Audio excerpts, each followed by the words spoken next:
Hey, it's me, Sung1, and I'm going to talk about my favorite 3DS games, and Sophie's here too, I guess. So I've done videos in the past where I talked about like Game Boy games and DS games, and somebody asked me to do one about 3DS games, and I fucking love the 3DS a lot. Easily one of my favorite consoles, and so I'm just going to show you which games I really like and that I own. So let's do it.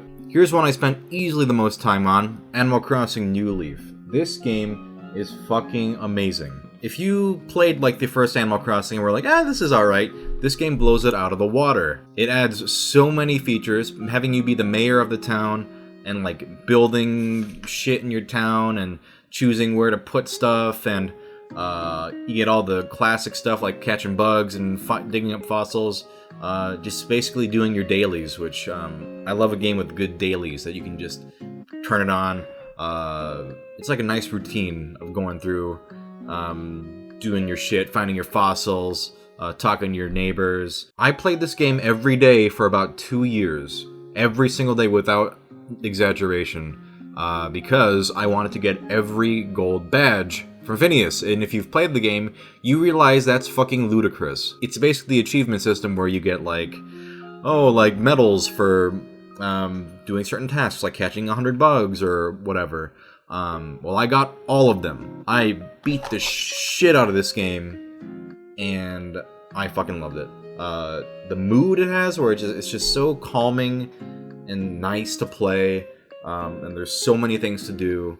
I love it. It's gonna be hard to top this, I think, for whenever they make a new one, but this is a great game.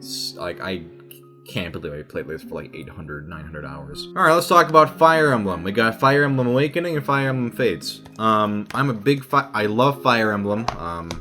I've enjoyed them since I first played them on Game Boy Advance. And I love the characters in them. I love the gameplay. The gameplay is so satisfying. And I always play with permadeath, because permadeath is just, it makes your choices so much more valuable, and like you gotta really think shit out, because otherwise you gotta start over. But really just playing the game, like whenever I play most Fire Emblem games, like the first battle I'm like, fuck, that's why I love Fire Emblem. Like watching your characters just level up after each encounter, matching your the weapons triangle with sword against axe, axe against lance, just maneuvering your units in like the most efficient way. These games in particular have the fun kind of like romance, and not just romance, the support conversations, which I love. I love grinding those out and having the characters like get to know each other. I wasn't that into Echoes, unfortunately, which I got recently, but it just felt like a big step back. I realize it's a remake of Gaiden, but I just couldn't get into it. It just made me want to play like Sacred Stones or these. And speaking of these individually, Awakening I think is the better game in terms of story, definitely. I think Fates' story is garbage. And even, I would say even the writing and the characters. But Fates has a lot of really fun gameplay. I played all three of them. I played Birthright, Conquest, and Revelation. I beat all of them. This is a trashier game, but the gameplay is really fun, so I can't fault it too much. But I love Fire Emblem. I'm excited for the one coming to Switch, and I hope it's like kind of like the new step forward, because Echoes was disappointing for me. So this is a game that I picked up on a whim at a con because I was a guest there, and I was playing Luigi's Mansion Dark Moon, and I didn't like it at all, and that was the only game I brought with me to play. So I bought Kirby Triple Deluxe. And this game is really fucking fun. And I mean, it's not like I doubted that. But I mean, I've played Kirby before, like Kirby's Adventure, Kirby's Dreamland and stuff. But this was really, really fun. And I hear Robobot, whatever the fuck that's called, is even better. And I want to play that eventually. But this was so fun to play, just like on a impulse buy. It's an easy game, easier compared, and Kirby's already pretty easy. But this is it didn't bother me that it was that easy. It was because it was fun. It had really fun, clever puzzles in it. The levels felt nice and compact and complete. And like some really clever design levels in there. The new abilities were really fun. Like Bell Kirby's fucking dope. I really enjoyed this. It was like the perfect length, and I thought, I really liked how it looked too, like a nice 3D look. So I'm on board with this, and I need to check out like Return to Dreamland and Robobot because I haven't played those, but I hear those are both very good as well. All right, let's talk Pokemon. If you know me at all, you know I'm a huge Poke nut. I got a full Pokédex and everything. As you've seen in my previous videos talking about games, I'm a big Pokemon fan. So I've got Pokemon Y, which I enjoyed, Pokemon Omega Ruby, and Pokemon Sun. Pokemon Y was fun, but I thought a little forgettable. Yeah, I wasn't that into Kalos. I thought it was it was supposed to be like Paris or whatever, but it kind of wasn't. It was just kind of like one city felt like that to me. But I liked the new Pokemon a lot. And, like, the characters were okay, kind of. Having Wonder Trade, though, fucking changed my life. If you know me, I love fucking, like, blind box figures and gacha games. And so, being able to just trade off a Pokemon and get a totally random Pokemon, I thought was ingenious. And it's, like, one of my favorite new features. Because usually in Pokemon games, I'm pretty, like, traditional. Like, if there's like, oh, there's a minigame stadium, I'm like, I don't fucking care about that. Or if there's fun, different modes, yeah, fuck that. But the Wonder Trade is awesome. Omega Ruby, I was really surprised by, because original Ruby, I enjoyed, but I was kind of about it. But I thought this gave it a lot more personality. I thought the villains were a lot more fun. Having the, like, Latios or whatever, you could fly around on the 3D map was fucking cool. I didn't do any of the secret base or cosplay. I didn't even get cosplay Pikachu, I think. That's how much I don't care about extra shit in Pokemon games. I'm all about, I want to get all the new Pokemon and make them cool, and that's it. I don't do any side shit, usually.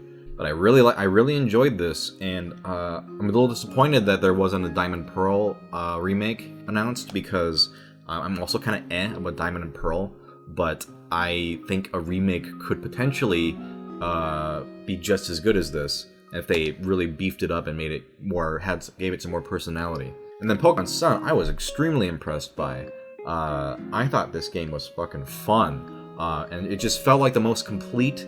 I would say Soul Silver is my favorite, but I would say this is probably it felt like the most complete story and atmosphere of any Pokemon game ever. I loved that it was on Alola, and it just had this great Hawaii feel throughout the whole game.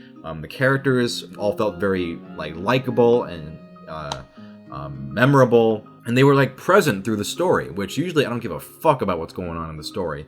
And I would argue that the story in this is still pretty goofy, but there were characters in it that I was really invested in. Like, I really liked Lily, I really liked Gladian, or Gladian? I forget. Kukui was a cool guy.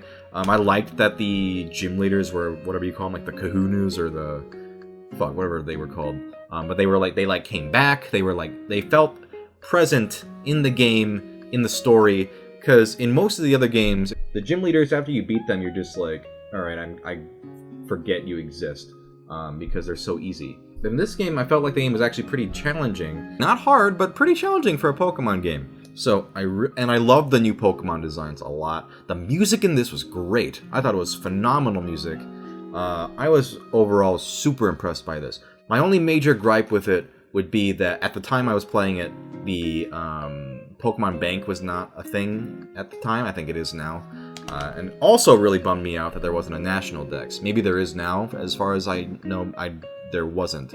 But, now Effie's here too. Even though I have a complete Pokédex, I love just grinding out and filling up the decks again. So I would have played this a lot more if that were the case. But unfortunately, after I beat the Elite Four or whatever, I was like, okay, I guess I'm done. But I hope Pokemon games in the future follow this route of having a very focused, very unique atmosphere. Because I felt that's what made this game so special. And I really hope new games follow in its footsteps. Speaking of Pokemon, here's Pokemon Super Mystery Dungeon. I played the shit out of this game. I had not played other Pokemon Mystery Dungeons, but I had played Mystery Dungeon Shiren the Wanderer, which you can see in my DS video. And I really liked that, and I love roguelikes, so I was like, fuck it. Like, the reviews on this were like, okay, but I was like, how bad can it be? It's Pokemon and roguelikes, like, what's not to like? And this was fucking awesome. I was expecting nothing story-wise, but, I was actually surprised that, it's a pretty well-told story. There's actual, good twists in it. and the characters are pretty likable. I mean, it's not a masterpiece, but considering how low my expectations were story-wise, I was really impressed. The gameplay is super addicting. I love like kind of randomly generated floors. I love the sort of risk of like, can I keep going a floor? Can I keep going to get farther and farther? And this one's pretty forgiving. In Sheeran the Wanderer, if you die, you start over. But in this one, you can basically rescue yourself, and it's annoying, but it can. It's a lot more forgiving, which I didn't mind because it's such a long game. And in this, you can get like all the Pokemon up to XY, and that was fucking great. I think I got like 99% of them. There were like maybe a couple I was like, fuck it, like the. Oh yeah, there were ones that were like, oh, you have to find it in a random place on a random time, hopefully. And I was like, fuck that. Check this out, even if you're just a little bit interested. Check this out, because I think it's really good. I haven't played the other previous ones. I'm sure maybe you might go, oh, this one was better. But, I mean, as a guy totally new to this franchise, the Pokemon franchise specifically, Mystery Dungeon, I was really impressed. If you know me, you know I like my Professor Layton. And so... I talked about it in the DS video, but it's a really fun puzzle game, great puzzles, charming atmosphere, fun characters. Now let's talk about my thoughts about these games specifically. Miracle Mask I really liked. I think the first trilogy, well no, I think, except Diabolical Box, I think the first trilogy is stronger in terms of story, but at the same time, I liked this one. I feel like it's not as memorable as maybe the original trilogy, but it was still fun. I mean, there was nothing like I really disliked about it. This one, however, I was really not into. I did not like the sort of format it took, where it was like a couple different places, and it just felt like you're just hopping around the world in what was it, a fucking flying machine. It just felt so disjointed and just like... Because what I like about the most Layton games is that there's this really contained atmosphere in usually one specific area, or two, but it's usually like a very focused town atmosphere. And this one just felt so scattershot. And I thought the plot was very goofy. Like, and they're usually goofy, but this one was like particularly goofy. So, not my favorite, but well, you can't really beat Unwanted Future. And then this game was also pretty good.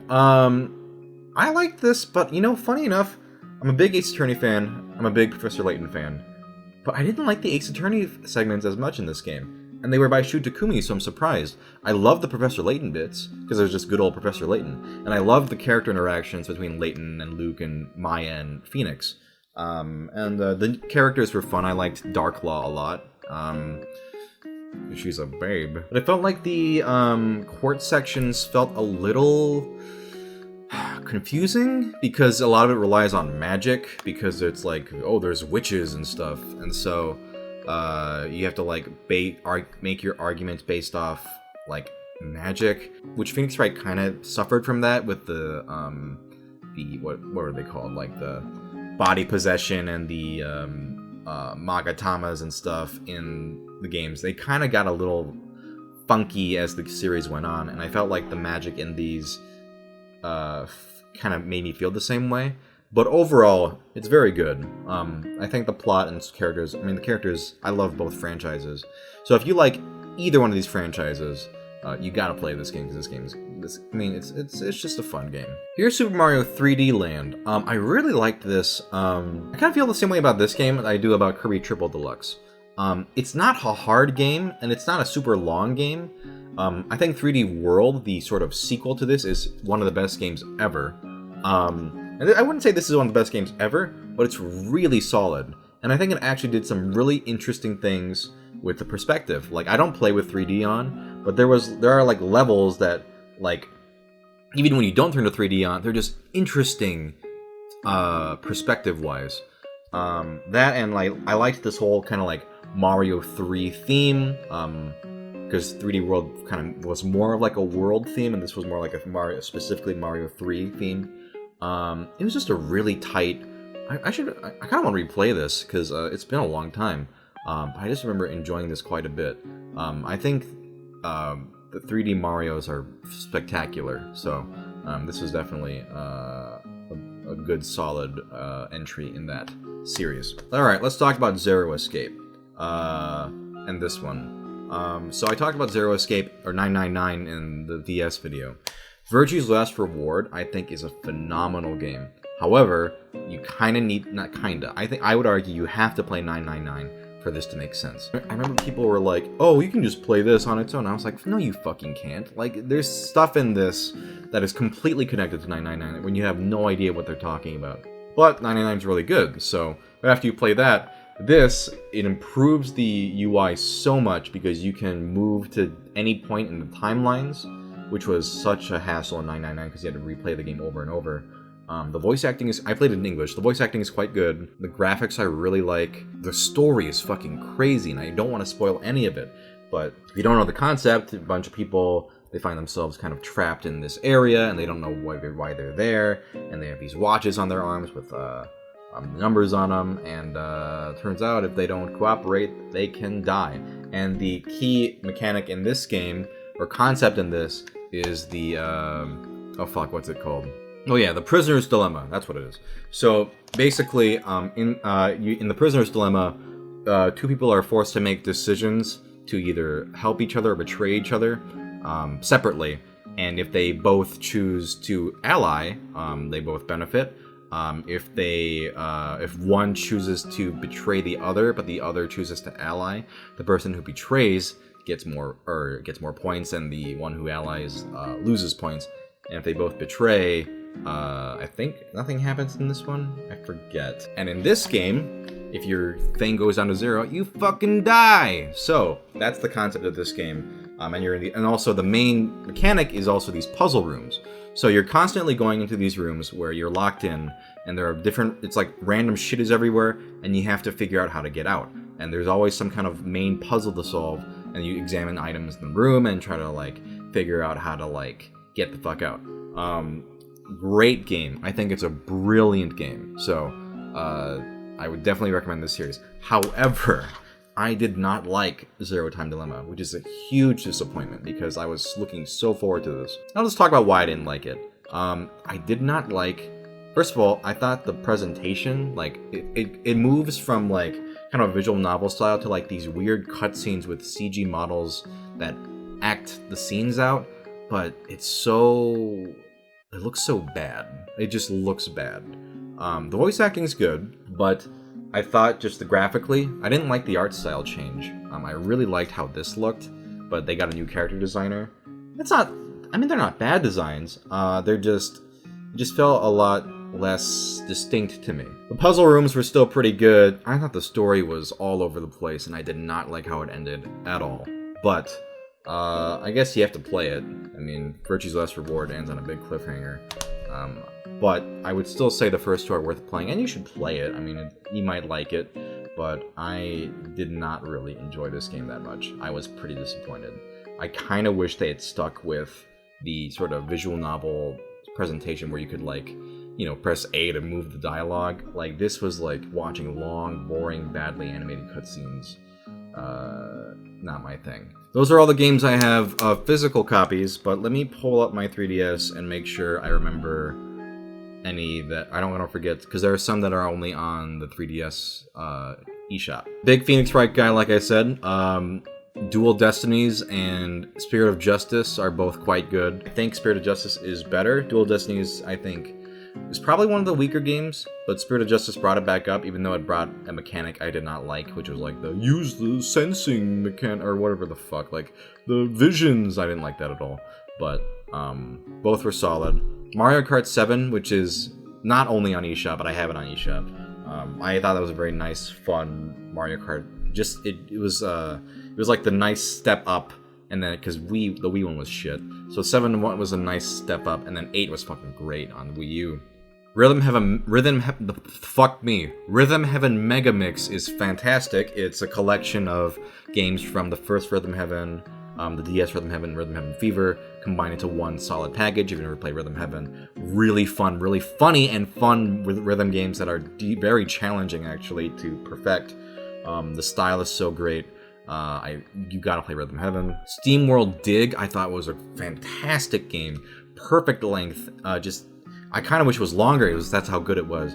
you dig through like this randomly generated like mine shaft to get deeper and deeper and progress. And it's kind of like a risk-based game because you don't want to go too far. You might risk dying. I thought the gameplay was so satisfying. Pokemon Picross, it was a super solid Picross game. If you love Picross as much as me, you gotta try Pokemon Picross. It's free to play, but I basically paid so that I wouldn't have to, because I enjoyed the game so much. I was like, fuck it, I'll just throw some money at it so I can, not have to wait for the stupid timer or whatever. But it's really fun. One of the best Picross games I think I've ever played. It has different moves the Pokemon do to make the puzzles, like, they can help you with the puzzles, and I thought gameplay-wise and presentation-wise, it was really, really fun. Twitchbone was a great puzzle game where you pull out blocks in this, like, big statue, and you're trying to get to the top. And it sounds simple, but it's so addicting once you, like, realize how to play. It gives me, like, the Tetris feeling where, like, I'm, like, playing it in my head. Like, it's so much fun. The graphics are really cute, but the gameplay, once you start figuring out, okay, like, I can start pulling blocks here if I'm on here and start pulling them out so I can get farther up, it's really, really good. And finally, Pocket Card Jockey. It's made by Game Freak. It's basically a solitaire racing game, which sounds really bizarre, but it's really, really fun. It sucked hours and hours and hours out of my life. You basically use solitaire to, it's not exactly like solitaire, it's more like spider solitaire maybe. You click cards in succession of descending or ascending order, and you try to do it fast, and you can make your horse go faster, and you level up your horse and make it improved and try to win races and win medals. Sounds strange, but trust me, once you start playing it, it's really, really addicting. Okay, those are my favorite 3DS games. Hope you enjoyed me talking about those, and if not, I don't give a fuck. Okay, bye-bye.